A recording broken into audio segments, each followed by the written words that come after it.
Learn Igbo verb for beginners. Iri nri in present tense, future tense and the past tense in Igbo sentences. Present tense. Igbo, English. M na-eri nri.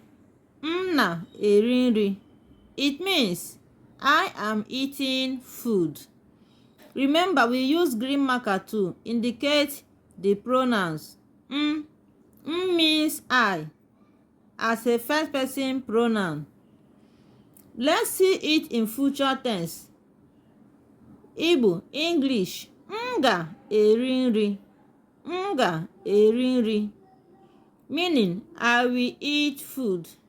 When you hear ga, auxiliary verb ga, it shows that the sentence is in future tense. Let's see it in past tense. Igbo, English. M riri nri. M riri nri. Meaning, I ate food. Ọ na-eri nri. Ọ na-eri nri.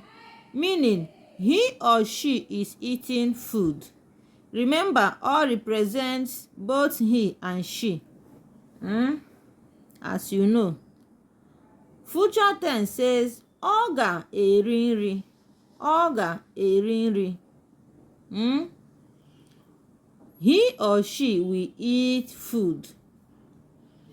Let's see them in past tense. O riri nri. O riri nri.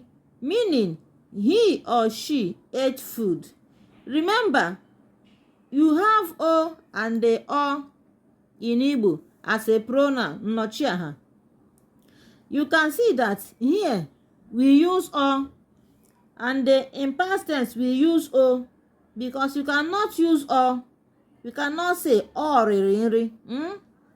It's not good. But we say o riri nri. So o represents he and she. As a pronoun, nnọchiaha in Igbo. Ị na-eri nri.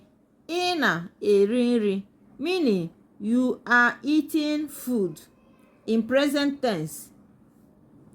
Let's see it in future tense. Ị ga-eri nri. Ị ga-eri nri. Meaning, you will eat food. Let's see it in past tense. Ị riri nri. Ị riri nri. Meaning, you ate food. Remember, I means you. We use the same marker to write I, meaning you. Another one says, ha na-eri nri. Ha na-eri nri. Ha means they. Meaning, they are eating food. In present tense. Let's see it in future tense. Ha ga-eri nri. Ha ga-eri nri. Meaning, they will eat food. In past tense, ha riri nri. Ha riri nri. Meaning, they ate food. Like and share our video. Subscribe to our channel. Follow us for more. Bye.